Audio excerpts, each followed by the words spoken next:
What's going on, traders? A few things to talk about. We're going to get straight into it. Like, subscribe, comment your thoughts below. Let's get into the video. So today in the Discord, we didn't do anything too crazy. We jumped into a few plays. We jumped into Microsoft October 17, 525 strike puts at 8.38. Ended up taking profit at 8.78. So congratulations to Discord members on this play. Right before close, at least 10 minutes before close, we jumped into MSTR 305 strike puts for October 17th at 5.50. I let Discord members know about 2 minutes before close that they can either trim contracts at around 6.05 or they can take profit completely. So congratulations to Discord members on this play. Me personally, I'm still holding this play. We'll see what happens heading into tomorrow. If you want access to these type of plays, Discord link will be in the description below. So let's look at the charts real quick, because I'm sure a lot of people are panicking. A lot of traders are freaking out.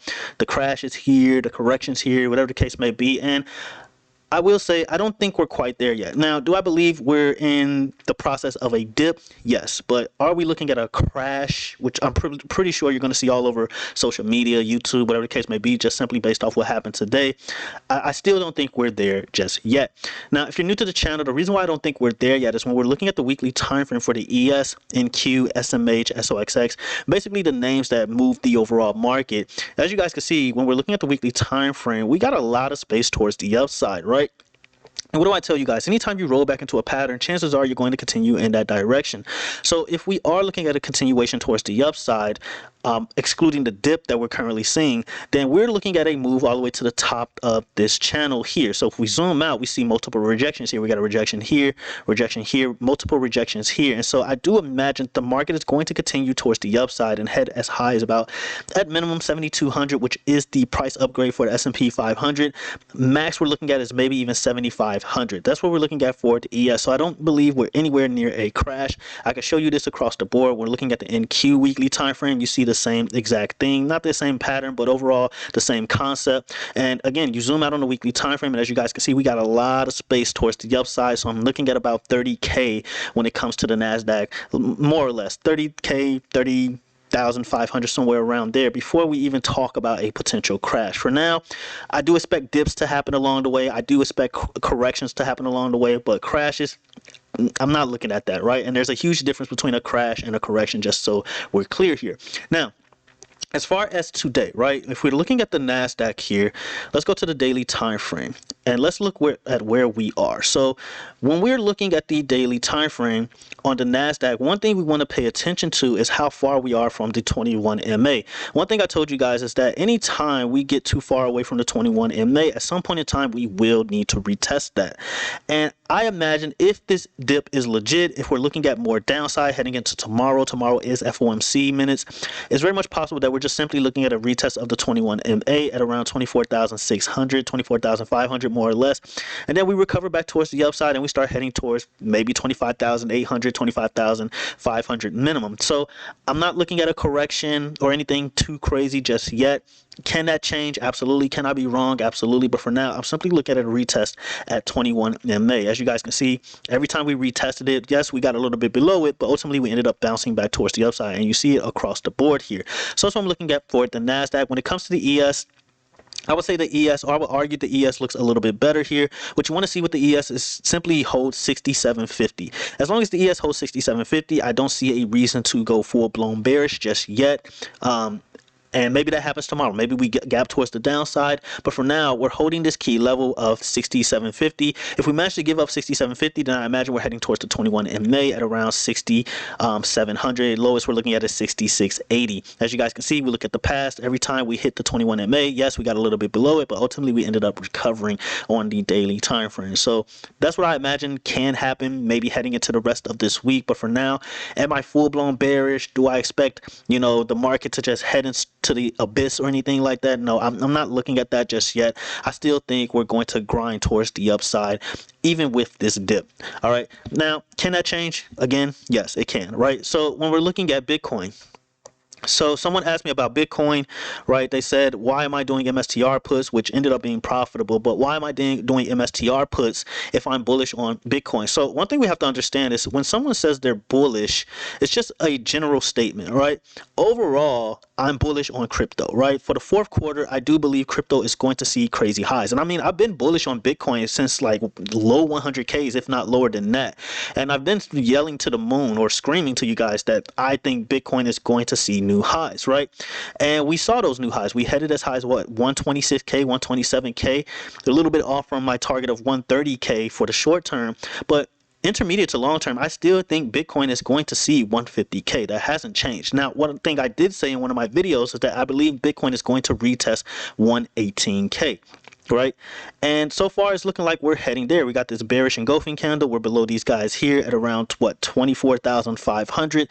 And so as long as we hold below 124.5, I do believe that we're going to head towards that 118k level, which is where the 21 MA is, and then from there we could potentially see a bounce back towards the upside, and we do it all over again. Right, we look at the weekly time frame for Bitcoin, and like I showed you guys with the ES, like I showed you guys with the NQ, I can even show you guys with the SMH, SOXX. You're looking at the same scenario here where you're really far off from the top of this channel. You got a rejection here, multiple rejections here. So my price target still remains the same for the intermediate to long term, 150k. But for now, it looks like Bitcoin is trying to retest this 118k level, which we see. And if you're wondering where I'm getting this level from, it's pretty much this double bottom neckline here, right? We pretty much broke out and we never retested this level. So you got a bottom here, another bottom here, and the 21 MA is right here. So I do imagine that if we see more downside when it comes to Bitcoin, we simply see a retest of 118k, and then we're recovering back towards the upside. So I'm not super bearish or anything like that. Are we going to see dips? Sure. Can we see a correction sometime this year? Absolutely. I do think that's very much on the table. But for now, I just don't see a real reason to just go full-blown bearish and start loading up puts and going absolutely insane. Can that change tomorrow? Can FOMC change that? Can Trump change that at any given moment? Absolutely. But for now, I'm just not seeing it. All right. So that's what I'm looking at. All right, and it's important to note when you're looking at the SPY, the triple Qs, all that fun stuff, we are not breaking anything major. Okay, we're not breaking any major levels. I mean, you look at the SPY here on a weekly time frame here, and like I just showed you guys with the ES, because they're basically the same thing, right? You're still above 667 when it comes to the SPY. Not only that, but you're not exactly below this trend, but you're kind of mounting this trend here. So it's too early. Again, it's too early to go full-blown bearish. Again, that can change. All right, it can change overnight. I mean, we tend to get our best news overnight. You know, we keep getting OpenAI news overnight, so anything can change here. But for now, we're still holding major levels, triple Qs. You're still holding 602 when it comes to the triple Qs. As long as we hold 602, no reason to panic. And even if you give that up, as long as you hold 599.1, there's no reason to panic. Now, again, like I said, when it comes to the NASDAQ and the ES, if we are going to break down, right? If we are, I'm looking at the retest of the 21 MA. Simple as that. We're looking at a retest of 594. And then I do believe that you are going to see some type of recovery from there. Again, there's no reason to be full-blown bearish. And I even said in the Discord that I still have a price target of 615 when it comes to the triple Qs. My first target was 606. We hit that. My next target was 612. I don't think I mentioned that in the Discord. But we haven't hit that yet. I don't think we hit that yet. I think we got as high as about 610. Yeah, about 609, 610, 612, and then 615 is the highest I'm looking at for now. But if we are looking at downside from here, I imagine we're just simply going to retest the 21 in May at 594, and then we'll recover from there. We look at the SPY, pretty much the same thing. Well, yeah, pretty much the same thing, even though I just went over the SPY. If we're looking at a dip, if we're looking at a drop on the SPY, I'm simply looking at a retest of the 21 MA at around 663, 662, which is your major level to the downside. And then from there, we can recover. Now, again, we possibly could see a little bit of movement further below the 21 MA. But as you guys can see, every time bulls have stepped in. Every time we hit the 21 MA, bulls have stepped in. So anytime, once again, anytime you get far away from the 21 MA, at some point in time, you end up retesting the 21 MA or having to retest the 21 MA. So feel free to check it out, add it to your charts. Let me know what you guys think about the 21 MA. And so that leads me to other big names that are market movers, right? Nvidia is still holding 184. Now, after hours is kind of dropping after hours, but for now, Nvidia is still holding 184. As long as Nvidia holds 184, no real reason to panic, in my opinion. If we manage to get below 184, then you're looking at a move towards 182. From there, you're looking at 179. And then once we get below 179, then I think it gets kind of shaky from there because you're below the 21 MA. But for now, I don't see a reason to panic. And if you get below 179, then I do believe the floodgates do open towards this gap fill at 171. But for now, I don't see a reason to panic. Okay, I just don't. Okay, now, am I for a dip? Absolutely. I would love the market to freaking dip. Okay, I would love for this to happen. But for now, we just got to go with the trend. Okay, we just got to go with the trend. And so when we're looking at Tesla, right? Tesla ended up being a buy the rumor, what is it? Buy the rumor, sell the news type of event, right? They announced their new car, whatever the case may be, and we saw a Tesla dip from there. I let Discord members know that hey, I let Discord members know at like market open, even before open, that there is a head and shoulders pattern here, and it's rejecting the right shoulder is rejecting our trend line here, and I do believe Tesla is going to head much lower, and you're looking at the 21 MA at around 420. Lowest I'm looking at is 414. Actually, I'm looking at a lot lower than that. Tesla can head to 400, but until we break this head and shoulders neckline, no reason to make assumptions, no reason to jump the gun. So I do believe Tesla can potentially see more downside. I'm looking at that move towards 420, and then whatever happens from there, we'll have to wait and see. As you guys can see, your neckline is at around the 21 MA, not only the 21 MA, but around 420. So that's what we're looking at for Tesla. Nothing, I'm not saying anything too bullish on Tesla right now. I'm just not. Right now, when it comes to Tesla, it's just having a lot of buy the rumor, sell the news type of deals, right? You saw a lot of 500 strike calls come in for November and December, but every time it seems like these calls are anticipating like some amazing news for these events just for it to be a sell-off event, right? So far, I mean, the last event Tesla had, buy the rumor, sell the news. This event Tesla had, buy the rumor, sell the news. So that's what we're looking at for Tesla. So that leads me to talk about MSTR. I did mention in one video that MSTR does bother me, right? Even though I'm super bullish on crypto, MSTR was like the only thing that was really just freaking me out, right? And the reason why I said that, right, I think I showed you guys this. Maybe I showed it in the Discord exclusive video, but regardless, you're trading when it comes to the weekly time frame for MSTR, right? You have this huge symmetrical triangle, right? You have this massive symmetrical triangle here, and the projected measured move for this is 250. It's all the way at 250. Now, I don't know where that will put Bitcoin, and I don't know if MSTR is going to lead Bitcoin down or Bitcoin is going to lead MSTR down, or it doesn't happen at all. I don't know, right?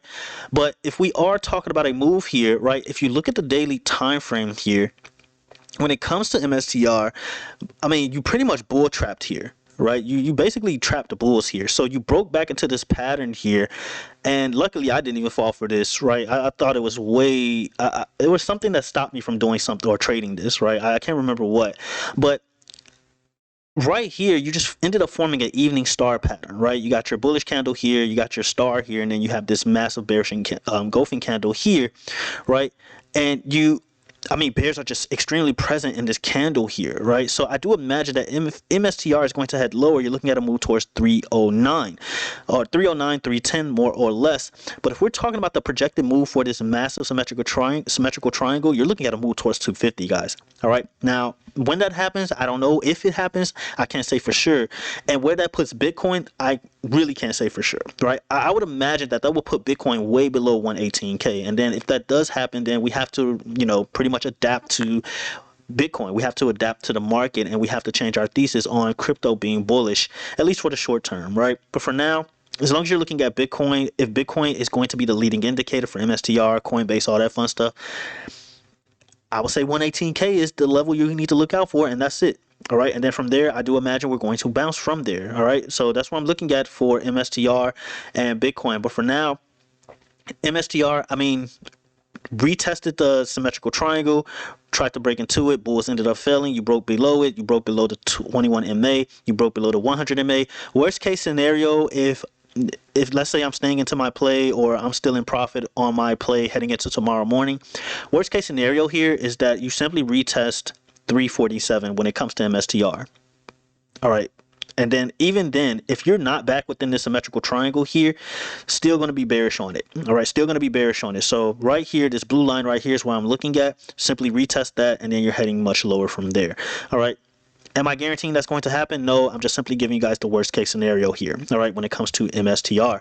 All right, and so Eli Lilly. So like I said in the last video, guys, worst case scenario for Eli Lilly is actually held up very well in comparison to the overall market. The worst case scenario here is that you simply retest 825 before heading towards that 903 target. Still bullish on Eli Lilly. It's just probably going to take a while for this move to happen, and I will be looking at a retest of 825. Now, if Eli Lilly can actually break and hold above 848, then we're back in business. But for now, you're just seeing us faceplant this wall over and over, and bulls just cannot get us above this level. If we can get above that level, I would say 850 psych level as well, then yeah, I think not MSTR, Eli Lilly can see a move towards that 900 target. Lowest we're looking at is 880. All right, and that's pretty much the video, guys. So let me know what you guys think. Do you think this is the start of correction, AI bubble pop, all that fun stuff? Let me know what you guys think. I mean, we went over SMH last video. We went over SOXX last video. I mean, I could show you guys the same thing